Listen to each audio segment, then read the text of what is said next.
Hello students, जय हिंद, वंदे मातरम, सलाम, नमस्ते, सत श्री अकाल, आदाब, गुड इवनिंग। तो चलिए, स्वागत है आप सभी का study with dear Khan sir YouTube channel पर। आज एक नए टॉपिक पर चर्चा करेंगे। उससे पहले चूँकि त्यौहार का समय चल रहा है, इसलिए आप सभी को मकर संक्रांति की बहुत बहुत ढेरों शुभकामनाएं।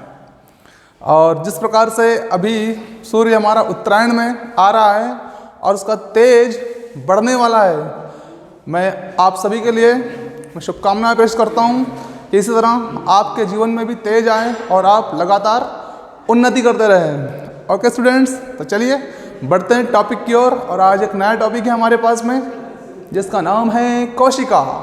क्या नाम है? कोशिका। तो कोशिका के बारे में पढ़ेंगे और अच्छे से समझेंगे। ओके, चलिए बढ़ते हैं। कोशिका या फिर शेल, कोशिका या शेल। तो कोशिका क्या है? ठीक है, सबसे पहले समझते हैं कि कोशिका वास्तव में क्या होती है। तो स्टूडेंट्स, कोशिका चाहे एक छोटा सा छोटा जीव ही क्यों ना हो और बड़े से बड़ा जीव ही क्यों ना हो, यानी कि एक छोटे से अमीबा से लेकर बड़ा सा बड़ा जीव, नील व्हेल मछली हो गई, हाथी हो गया, या सिकोया का वृक्ष हो गया, रेडवुड का वृक्ष हो गया, ओके, इन सब में कोशिका पाई जाती है। एक सूक्ष्मतम रचना होती है, एक सूक्ष्मतम रचना होती है जिनसे इनका शरीर बना होता है। उसी सूक्ष्मतम रचना को हम लोग कोशिका के नाम से जानते हैं। ओके, तो एक छोटे से जीव अमीबा से लेकर बड़े से बड़े हाथी, नील व्हेल मछली आदि का जो शरीर छोटी छोटी कोशिकाओं से मिलकर बना होता है। सूक्ष्मतम इकाइयों से, माइक्रो यूनिट्स जो होती है, उनसे मिलकर बना होता है। उसी यूनिट को हम लोग क्या कहते हैं? उसको हम लोग कोशिका कहते हैं। ठीक है ना। और प्रत्येक जीव की ये जो कोशिका होती है, यही जीवों में तमाम तरह के जो कार्य होते हैं वो संपन्न करवाती है। यानी कि एक कोशिका के अंदर समस्त प्रकार की जैविक क्रियाएं संपन्न होती है।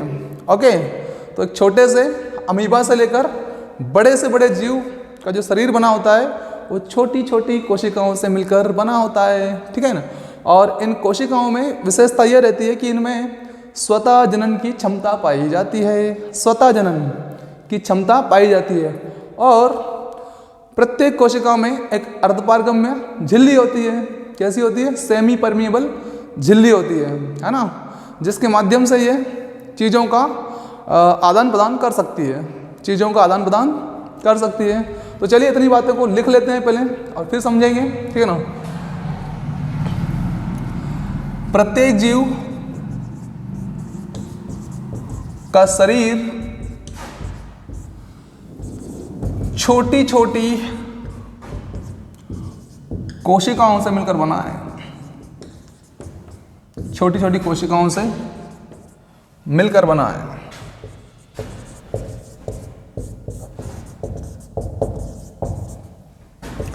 चाहे वह छोटा जीव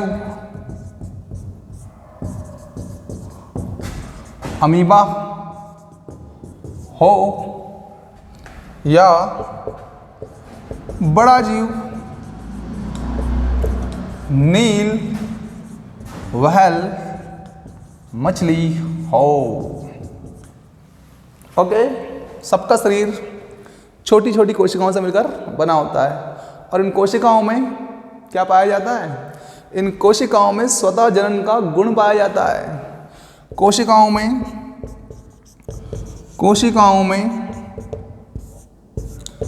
स्वतः जनन का गुण पाया जाता है। गुण पाया जाता है।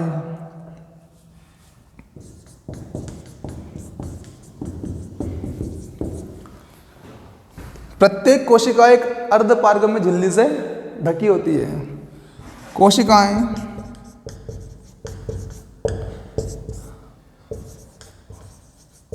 अर्धपारगम्य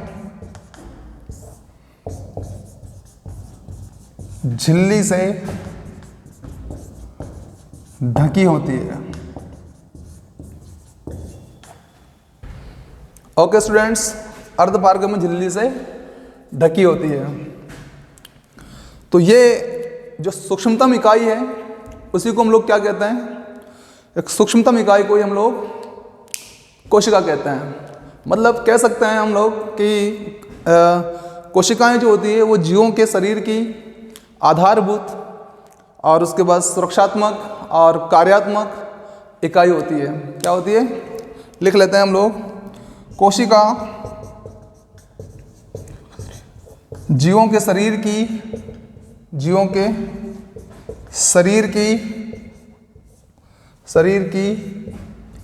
आधारभूत संरचनात्मक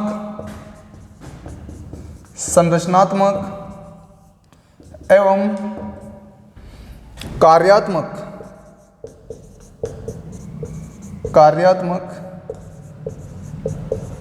इकाई है। Okay, fundamentally, okay, structurally and functional unit है। ठीक है ना। एक सेल क्या होती है? वास्तव में आधारभूत इकाई होती है।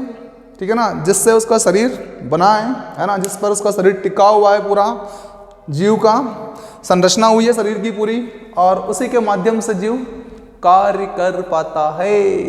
यानी कार्य करने की अगर सबसे छोटी इकाई की बात करूं मैं जीवों के शरीर की, तो क्या है? अरे भाई वो कोशिका है। क्या है वो? कोशिका है। तो मुझे लगता है कोशिका क्या है इसके बारे में आपको जानकारी मिल गई होगी। ओके, एक बार फिर समझिए, कोशिका वास्तव में क्या है? सर, सबसे से छोटे जीव से लेकर और बड़े से बड़ा विशालकाय अगर कोई जीव है तो उनका शरीर जिस छोटी से छोटी सूक्ष्मतम इकाई से मिलकर बना है, उसी इकाई को हम लोग कोशिका कहते हैं। तो शरीर किसका बना है भाई? कोशिका से बना है। किससे बना है? कोशिका। यानी कि एक छोटी इकाई क्या हो गई? कोशिका। अब हम एक क्रम को देखेंगे कि किस प्रकार से कंप्लीट शरीर का निर्माण होता है और किस क्रम में हम आगे पढ़ने जा रहे हैं, कि सबसे पहले हम क्या पढ़ेंगे, उसके बाद हम क्या पढ़ेंगे, उसके बाद हम क्या पढ़ेंगे। तो देखिए स्टूडेंट, सबसे पहले हम बात करते हैं कोशिका के बारे में। तो कोशिका सबसे छोटी यूनिट हो गई भाई हमारी, हो गई। इस कोशिका के बाद हम लोग आगे पढ़ेंगे क्या? ऊतक। क्योंकि कोशिकाएं मिलकर क्या बनाती है? The group of cells that is called of tissue. Okay, कोशिकाओं के समूह को क्या कहते हैं भाई? अरे कोशिकाओं के समूह को हम लोग ऊतक कहते हैं। यानी कि कोशिकाओं के बाद ऊतक, कोशिकाओं से मिलकर क्या बनता है? ऊतक बनता है। Okay, tissue. और उसके बाद जब बहुत सारे ऊतक आपस में मिलते हैं तो वो अंगों का निर्माण करते हैं, ऑर्गन्स, हाथ पांव। ओके, इस प्रकार से तो अंग सिस्टम। ओके, और जब बहुत सारे अंग या सभी अंग मिलते हैं तो एक बॉडी का निर्माण होता है। ओके, यानी कि शरीर बनता है। क्या बनता है स्टूडेंट्स? शरीर बनता है। तो सबसे छोटी यूनिट क्या हो गई? कोशिका। उसके बाद ऊतक, उसके बाद अंग, और अंगों से मिलकर क्या बन गया? आपका शरीर बन गया। ओके, चलिए, तो आज हम लोग यही कोशिका वाले चैप्टर ही पढ़ रहे हैं, कोशिका। तो मुझे लगता है कोशिका क्लियर हो गई आपकी कि कोशिका क्या होती है? छोटी सी इकाई होती है। ओके, चलिए आगे बढ़ते हैं। अब ये कोशिका विज्ञान की बात कर लेते हैं कि वास्तव में कोशिका का अध्ययन किस में किया जाता है। तो स्टूडेंट्स, कोशिका का अध्ययन जीव विज्ञान की जिस शाखा में किया जाता है उसका नाम है कोशिका विज्ञान या साइटोलॉजी। क्या नाम है उसका? कोशिका विज्ञान या साइटोलॉजी। चलिए इसका स्क्रीनशॉट ले लीजिए आप लोग। आगे बढ़ते हैं हम लोग।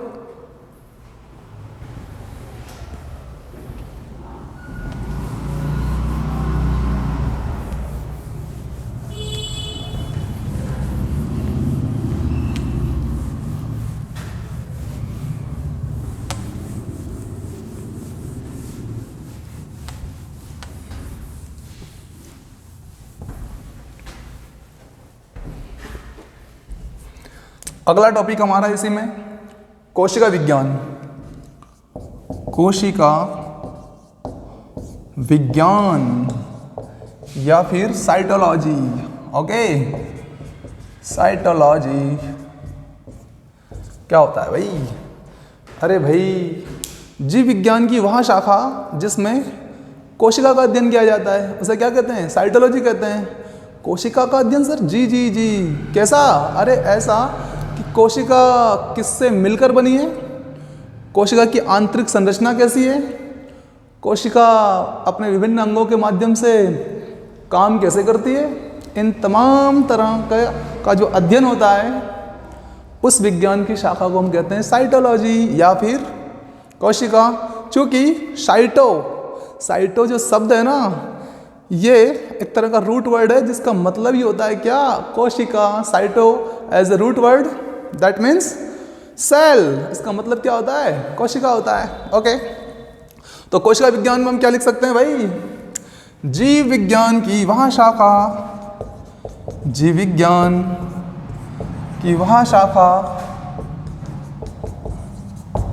जिसमें कोशिका की रचना, कोशिका की रचना एवं उसके विभिन्न अंगों के अंगों की कार्यकी का अध्ययन किया जाता है, अध्ययन किया जाता है, उसे हम साइटोलॉजी या फिर कोशिका विज्ञान कहते हैं, कोशिका विज्ञान कहते हैं। ओके स्टूडेंट्स, तो जीव विज्ञान की वह शाखा जिसमें कोशिका की रचना एवं उसके विभिन्न अंगों की कार्यकी अर्थात फिजियोलॉजी कार्यकी का अध्ययन किया जाता है, उसे हम कोशिका विज्ञान कहते हैं। अरे भाई, कोशिका कैसे काम करेगी, किन किन अंगों से मिलकर बनी है, कौन सा अंग क्या काम करता है। ओके, तो ये सारी चीज़ों का अध्ययन विज्ञान की, जीव विज्ञान की जिस शाखा में किया जाएगा उसे साइटोलॉजी कहेंगे। ओके, चलिए बढ़ते हैं आगे।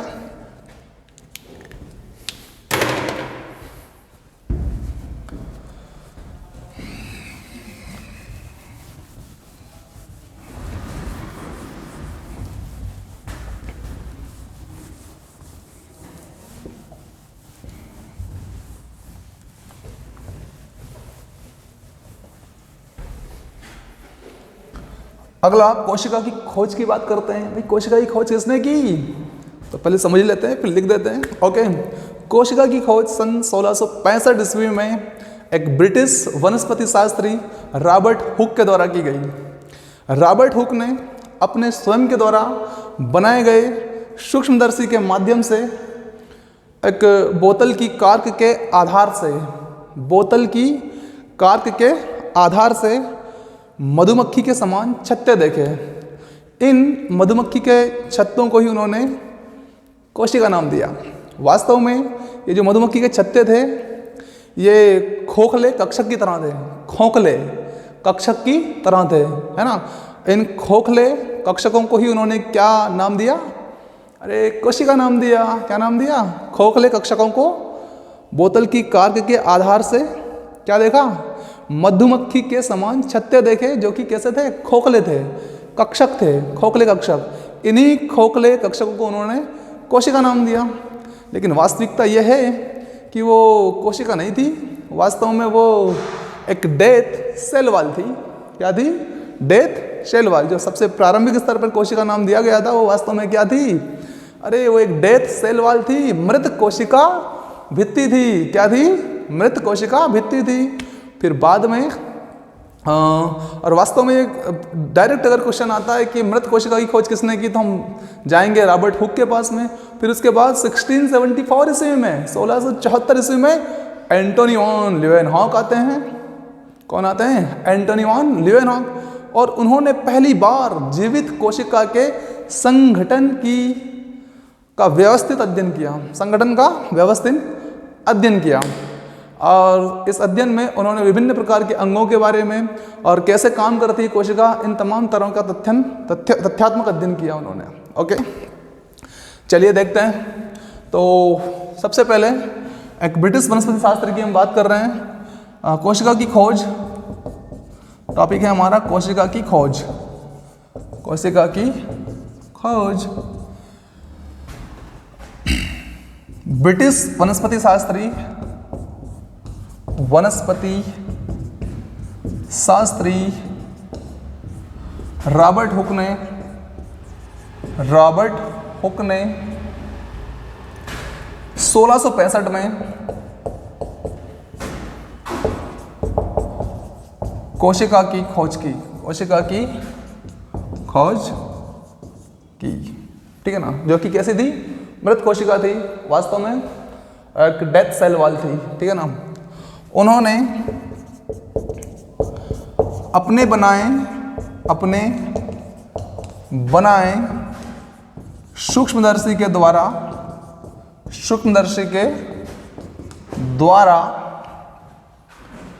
बोतल की कार्क के आधार पर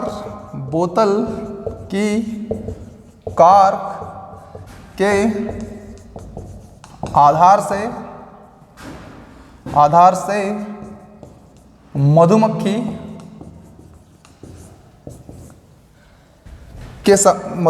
के छत्ते के समान संरचना देखी। इसी को उन्होंने कोशिका नाम दिया। कोशिका नाम दिया। ओके स्टूडेंट्स, तो किस प्रकार से कोशिका अस्तित्व में आई, ये आपको क्लियर हो गया होगा।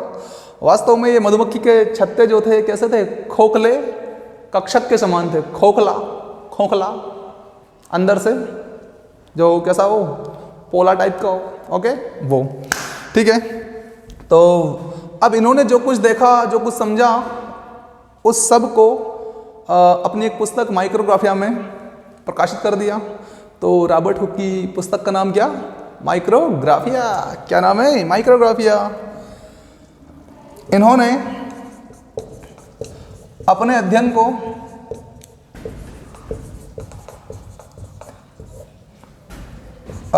को माइक्रोग्राफिया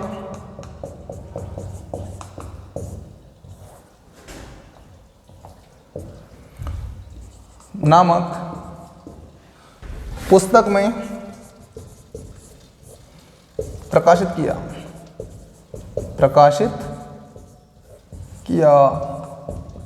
अपने अध्ययन को। किसमें, माइक्रोग्राफिया। किसकी बुक है भाई, रॉबर्ट हुक की है। ब्रिटिश वनस्पति शास्त्री रॉबर्ट हुक की बुक है माइक्रोग्राफिया, जिसमें किसके बारे में जानकारी मिलती है, कोशिका के बारे में जानकारी मिलती है। ओके, चलिए इसके बाद 1674 ईस्वी में 1674 ईस्वी में आते हैं कौन, एंटनी वॉन ल्यूवेनहॉक, जिन्होंने पहली बार जीवित कोशिका के संगठन का अध्ययन किया। ओके, चलिए देखते हैं। 1674 में एंटनी वॉन ल्यूवेनहॉक, या कहते हैं हम ल्यूवेनहॉक, ने पहली बार जीवित कोशिका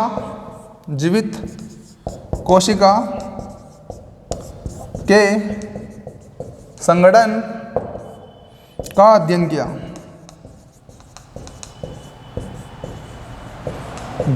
जीवित कोशिका के संगठन का अध्ययन किया। तो प्रश्न अगर आया कि जीवित कोशिका की खोज किसने की भाई, तो एंटनी वॉन ल्यूवेनहॉक ने की। किसने की स्टूडेंट्स, एंटनी वॉन ल्यूवेनहॉक ने की। ठीक है, चलिए इसके बाद आगे और भी खोजें होती गई कोशिका विज्ञान के क्षेत्र में। लेकिन 19वीं शताब्दी की अगर मैं बात करूं तो उस समय, और खासकर वो भी कौन सा समय, अंतिम चौथाई काल, 19वीं शताब्दी का अंतिम चौथाई काल में कोशिका संबंधित बहुत सारी महत्वपूर्ण खोजें हुई। इसलिए 19वीं शताब्दी के अंतिम चौथाई काल को कोशिका विज्ञान का क्लासिकल काल कहा जाता है। मोस्ट इंपॉर्टेंट है। ओके, लिख लीजिएगा। 19वीं शताब्दी के अंतिम चौथाई काल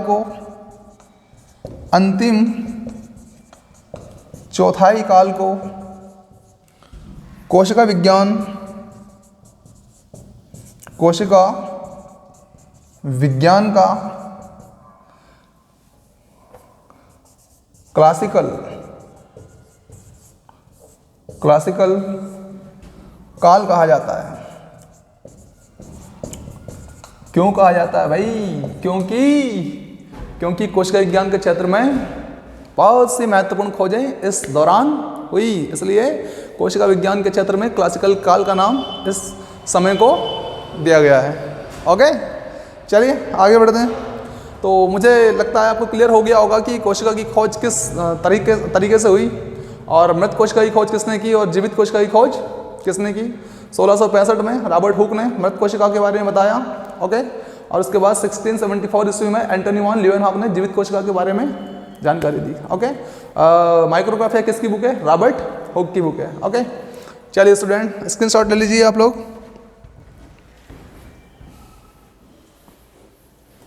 ओके,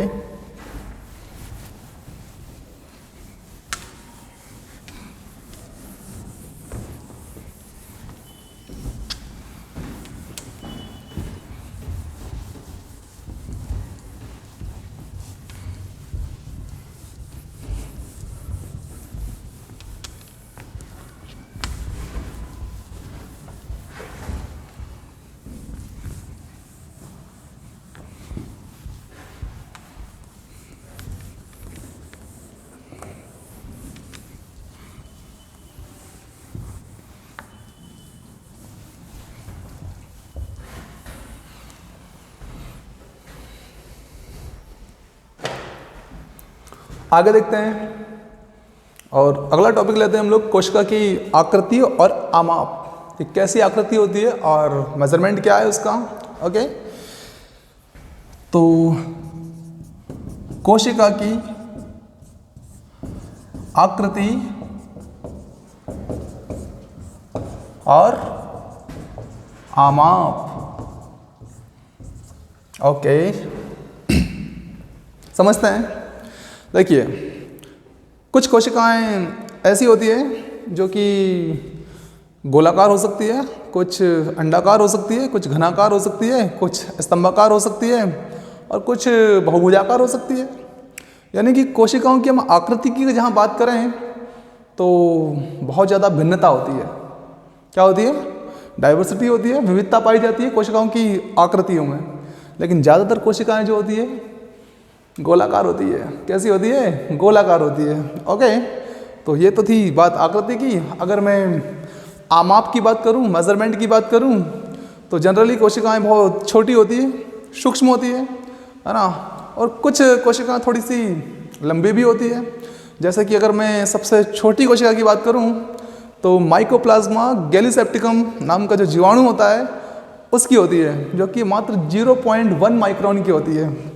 0.1 माइक्रोन की होती है। ओके स्टूडेंट्स, और अगर मैं सबसे बड़ी कोशिका की बात करूं तो शुतुरमुर्ग के अंडे की होती है, जो कि 170 mm की होती है। 170 mm की होती है। Okay, 170 mm। और अगर मैं इस कोशिका की व्यास की बात करूं तो कितना होता है व्यास? 6 मीटर का व्यास होता है इसका। ओके, तो स्टूडेंट्स अब अगर मैं मानव के बारे में बात करूं कि मानव की सबसे छोटी कोशिका कौन सी है, तो याद रखिए शुक्राणु कोशिका होती है, जो सबसे छोटी कोशिका होती है। और मानव में सबसे बड़ी कोशिका अंड कोशिका होती है। अंड कोशिका होती है भाई। मानव में सबसे बड़ी कोशिका अंड कोशिका और सबसे छोटी शुक्राणु कोशिका। और सबसे लंबी कोशिका सर तंत्रिका कोशिका होती है। कौन सी होती है? तंत्रिका कोशिका होती है। ओके, तो सबसे लंबी तंत्रिका, सबसे बड़ी अंड कोशिका और सबसे छोटी शुक्राणु कोशिका। और अगर ओवरऑल पूछे तो सबसे बड़ी शुतुरमुर्ग का अंडा और सबसे छोटी ओवरऑल में माइकोप्लाज्मा गैलीसेप्टिकम, जो कि एक जीवाणु कोशिका है। किसकी है? जीवाणु कोशिका है ना। चलिए इसी बात को और थोड़ा समझते हैं कि कुछ ऐसे जीव होते हैं जो सिर्फ एक कोशिकाओं से मिलकर बने होते हैं, कुछ ऐसे जीव होते हैं जो सिर्फ एक कोशिका से मिलकर ही बने होते हैं। और जीवन संबंधित सभी जो क्रियाएं होती है वो सारी की सारी उस एक कोशिकीय शरीर के द्वारा ही संपन्न की जाती है। यानी कि वो एक ही कोशिका जीवन से संबंधित सभी क्रियाओं को संपन्न कर देती है, ठीक है ना। और ऐसे जीव जो सिर्फ एक कोशिका से मिलकर बने होते हैं क्या कहलाते हैं? एक कोशिकीय जीव कहलाते हैं, यूनिसेलुलर जीव कहलाते हैं। ओके। और कुछ जीवों का शरीर जो होता है, कुछ जीवों का शरीर जो होता है वो बहुत सारी लाखों कोशिकाओं से मिलकर बना होता है, इसलिए ऐसे जीव क्या कहलाते हैं? मल्टी सेलुलर ऑर्गेनिज्म कहलाते हैं। ऑर्गेनिज्म कहलाते हैं, यानी कि बहुकोशिकीय जीव कहलाते हैं। क्या कहलाते हैं भाई? अरे बहुकोशिकीय जीव कहलाते हैं, ठीक है। तो एक कोशिकीय शरीर हम कल पढ़ चुके हैं, जैसे कि हमारा जीवाणु, अमीबा, पैरामीशियम, प्लाज्मोडियम, नीलहरित शैवाल किसके उदाहरण है? डायटम किसका उदाहरण है? अरे भाई ये एक कोशिकीय है और ये सारे एक कोशिकीय जीव कहलाते हैं इसलिए। और अगर हम बहुकोशिकीय की बात करें तो जंतु जगत हमारा और पादप जगत बहुकोशिकीयों का उदाहरण है। ओके, तो चलिए लिख लेते हैं इन सब बातों को फटाफट से। तो कोशिका की आकृति और आमाप, पहले हम संख्या की बात करते हैं, है ना। तो यहाँ लिखेंगे कुछ जीवों का शरीर, कुछ जीवों का शरीर केवल एक ही कोशिका का बना होता है, कोशिका का बना होता है, और इसलिए ऐसे जीवों को एक कोशिकीय जीव कहते हैं। एक कोशिकीय जीव कहते हैं। जैसे एग्जाम्पल के लिए आपका बैक्टीरिया, अब बैक्टीरिया की जो प्रजातियां हैं, माइकोप्लाज्मा, आर्कीबैक्टीरिया, साइनोबैक्टीरिया, सब लिख सकते हैं आप। नीलहरित शैवाल लिख सकते हैं, अमीबा, पैरामीशियम, ठीक है। ये सब एक कोशिकीय जीव है। ओके। और कुछ जीवों का शरीर, ऐसे जीवों को एक कोशिकीय जीव कहते हैं। ओके। और कुछ जीवों का शरीर लाखों कोशिकाओं से मिलकर बना होता है, या कह सकते हैं अनेक कोशिकाओं से मिलकर बना होता है, लाखों कोशिकाओं से मिलकर बना होता है, कोशिकाओं से मिलकर बना होता है।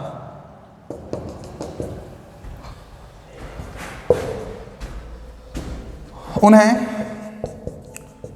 बहुकोशिकीय जीव कहते हैं, अर्थात मल्टी सेलुलर ऑर्गेनिज्म कहते हैं। ओके। उदाहरण पादप और जंतु जगत, पादप और जंतु जगत में जनरली कैसे जीव पाए जाते हैं? बहुकोशिकीय पाए जाते हैं। ओके स्टूडेंट्स, तो आगे बढ़ें, आकृति की बात करते हैं, है ना।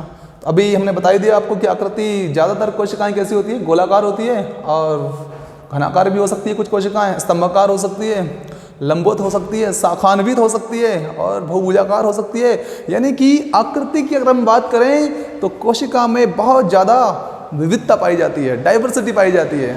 ओके, लिख लीजिए इस बात को। कोशिका की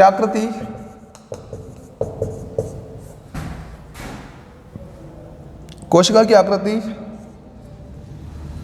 सामान्यतया गोलाकार होती है,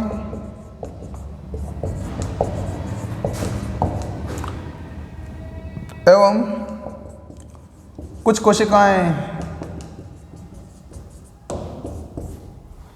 कोशिकाएं घनाकार, स्तंभाकार एवं बहुभुजाकार भी हो सकती है, भी होती है। यानी कि कोशिका की जो आकृति है उसमें काफ़ी हद तक विविधता पाई जाती है। तो कोशिकाओं की आकृति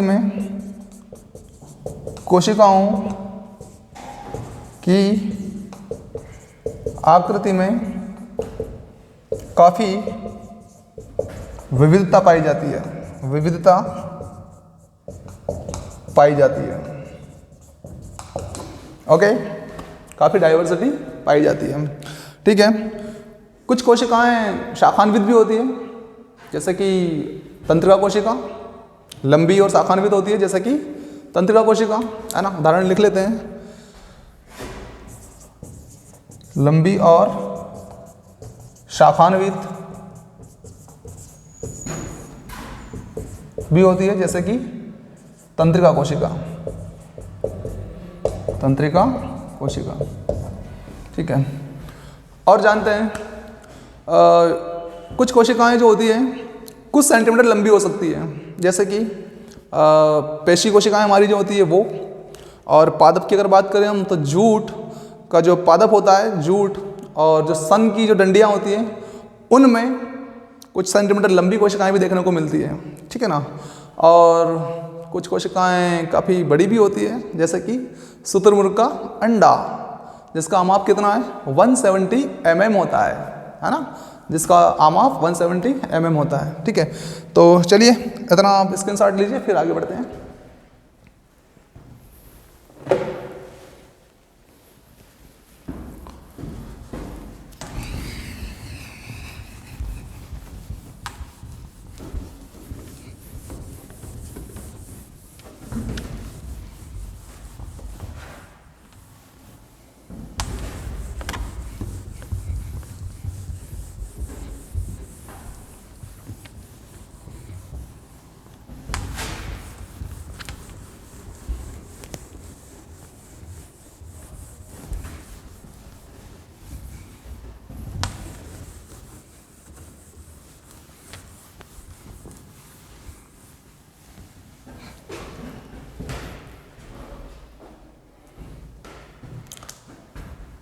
शुतुरमुर्ग के अंडे की मैं बात करूं तो सबसे बड़ी कोशिका, थोड़ा सा हम लिख लेते हैं पहले, सबसे बड़ी कोशिका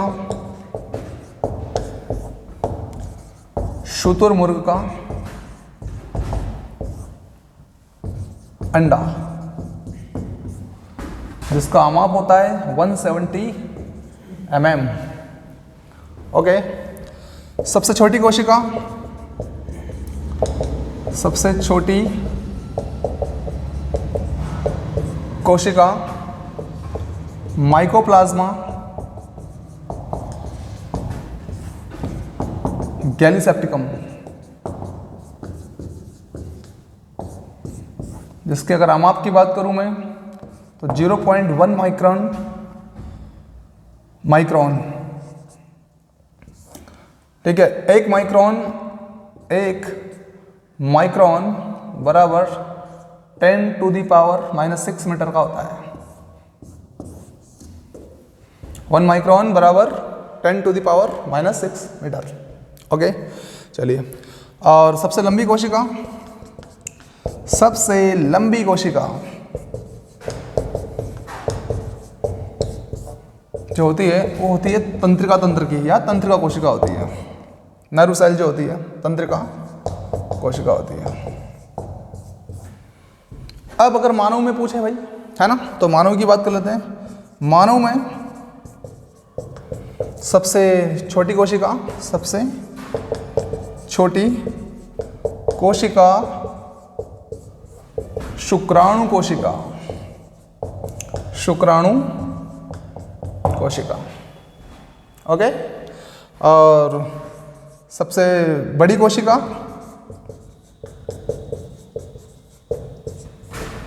होती है अंड कोशिका, अंड कोशिका। सबसे बड़ी कोशिका क्या होती है, अंड कोशिका होती है। ओके, चलिए, तो मानव में सबसे छोटी कोशिका शुक्राणु कोशिका और सबसे बड़ी कोशिका अंड कोशिका होती है। ठीक है ना। अच्छा, एक प्रश्न है हमारा आपसे कि बताइए कि कौन सा हमारा जो अंग होता है उसमें रिकवरी एरिया, यदि कि सेल्स के स्तर का रिकवरी एरिया की हम बात करें तो बहुत जल्दी हो जाता है, रिकवर हो जाता है वो, यानी कि वहाँ कोशिका का विभाजन बहुत तेज होता है और इस कारण से वो बहुत जल्दी क्या हो जाता है, रिकवर हो जाता है। पता है आपको, पता होगा आपको कौन सा है? अरे भाई लीवर, हमारा लीवर। कौन? यकृत। वहाँ पर अगर चोट हो भी जाए किसी प्रकार का तो फटाफट से क्या हो जाती है, कोशिका का विभाजन बहुत तेज गति से होता है और फट से वो जल्दी जल्दी रिकवर हो जाता है। लेकिन क्या पता है आपको, एक स्थान ऐसा भी है जहाँ पर रिकवरिंग रेट नहीं होती है, रिकवर होता ही नहीं है। पता है कौन सा है वो स्थान? अरे भाई हमारा मस्तिष्क, यहाँ पे तंत्रिका विभाजन नहीं होता है। ओके, याद रखिए ये बात कि कहाँ पे तंत्रिका विभाजन होता है तेज और कहाँ पे नहीं होता है। तो मस्तिष्क में तंत्रिका विभाजन नहीं होता है, इसलिए तो भाई चोट वोट अगर लग जाती है मस्तिष्क में तो आदमी काफ़ी समय तक या तो बीमार रहता है, परेशान रहता है, रिकवरिंग जो रेट होता है वो बहुत जल्दी कवर कर नहीं पाता है उसको, या फिर ख़त्म हो जाता है खेल।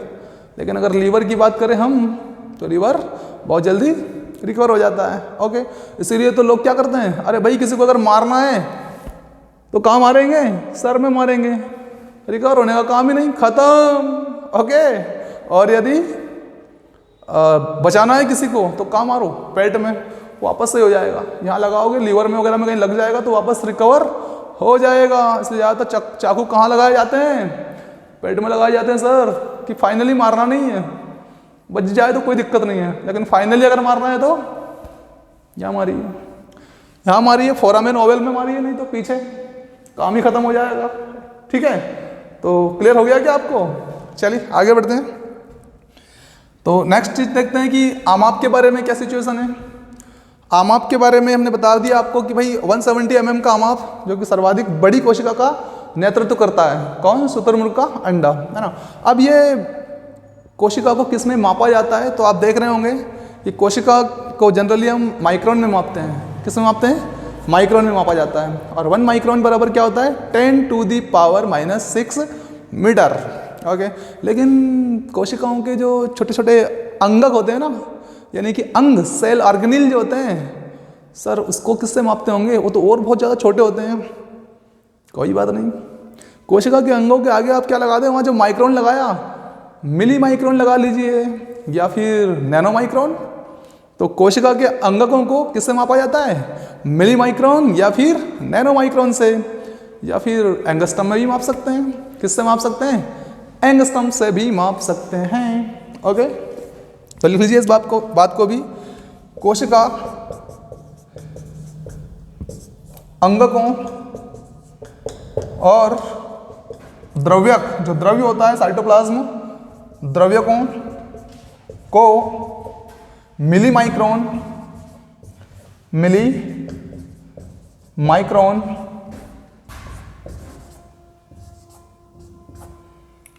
या फिर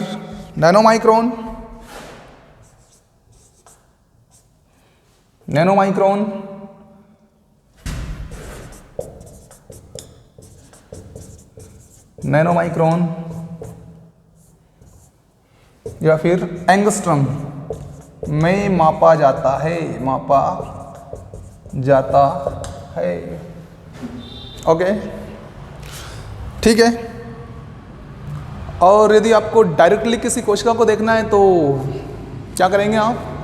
या तो शुतुरमुर्ग के अंडे को देखिए, अन्यथा की दृष्टि में बहुत ज़्यादा दूर जाने की जरूरत नहीं है आपको। उबला हुआ अंडा तो आप लोगों ने देखा होगा। उस उबले हुए अंडे में जो पीला पदार्थ होता है वो एक कोशिका ही होता है। क्या होता है? उसमें आप कोशिका को देख सकते हैं। वैसे कोशिका साधारणतः दिखाई नहीं देती है। छोटी कोशिकाएं जो होती है और कुछ सेंटीमीटर लंबी कोशिकाएं जो होती है, उन्हें भी सूक्ष्मदर्शी के माध्यम से ही देखना पड़ता है। सूक्ष्मदर्शी के माध्यम से ही देखना पड़ता है। ओके, तो वो अंडे का जो पीला पदार्थ क्या कहलाता है? पीतक। वो किसका उदाहरण है? वो एक कोशिका का ही उदाहरण है। ठीक है स्टूडेंट्स, चलिए आगे बढ़ते हैं।